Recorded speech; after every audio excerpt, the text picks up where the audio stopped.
Hello, this is Elizabeth Bloats presenting Building Partnerships with Families.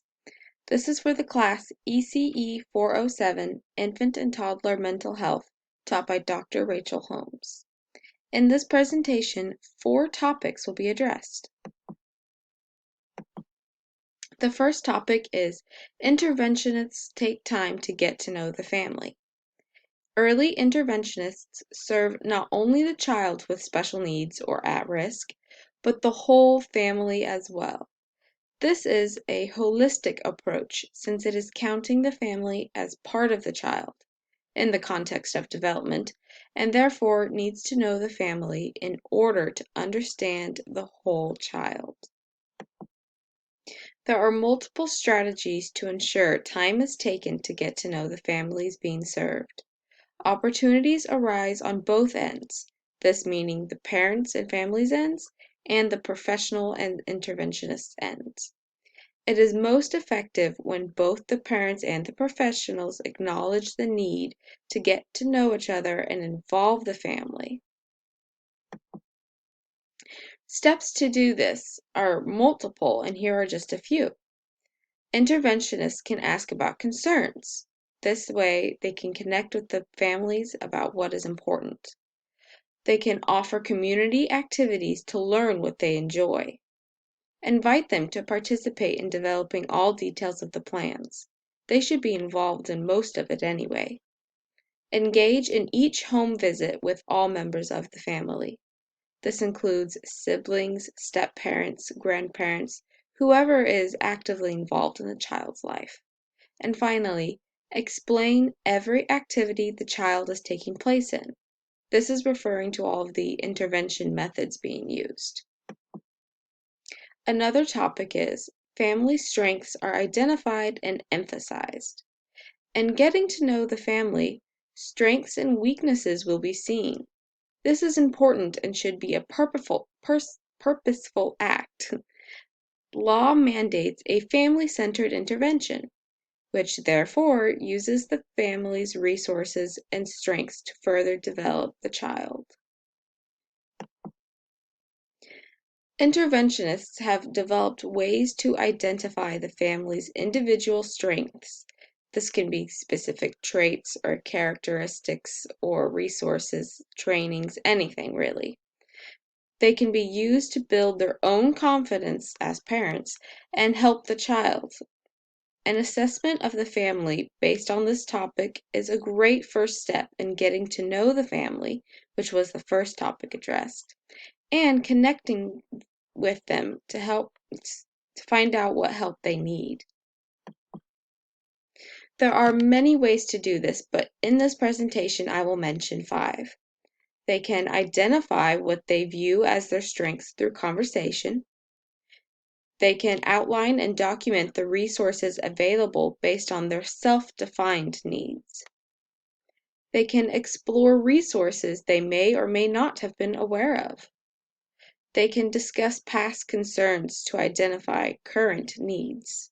And finally, interventionists can inform families of potential costs in assessing services. The third topic is services and supports are developed for the whole family. When these needs and strengths are identified, the next step is to use these strengths and meet these needs. It can be done through various services and unique support systems for each family.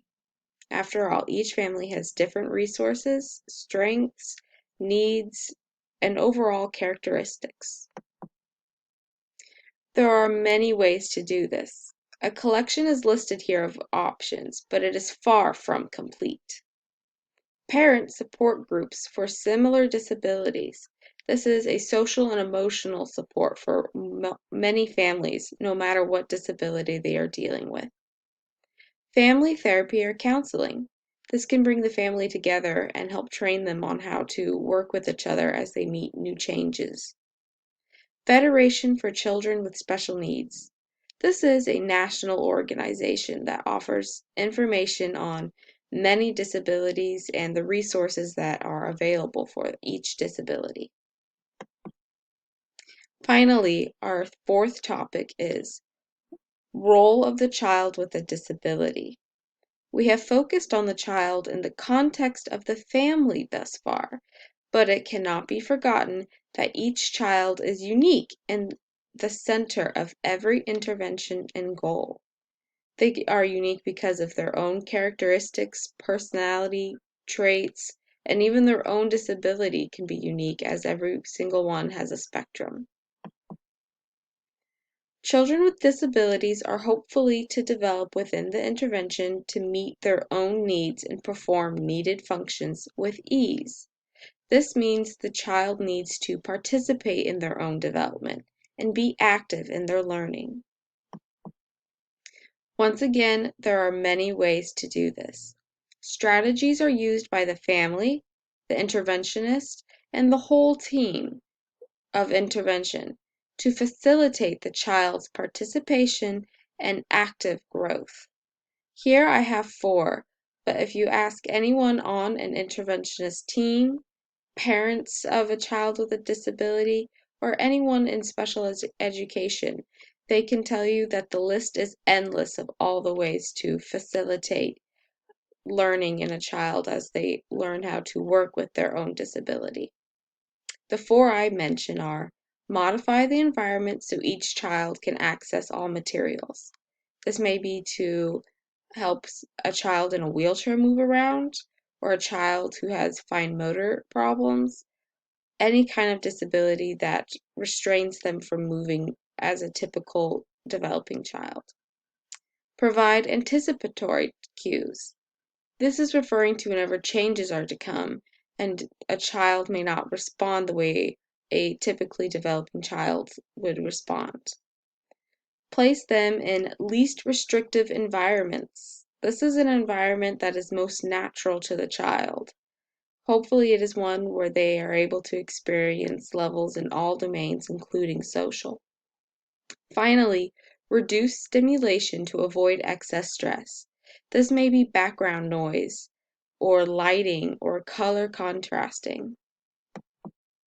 Here are the references that I used to build this presentation, including textbooks and internet resources. Thank you very much for listening to my presentation, and I hope that everyone had learned something in this. And the 4 topics as addressed were the families in the context of the child, the family's strengths, the role of the child, and how to support a family dealing with a disability in the family. Once again, thank you so much for watching, and here are my references.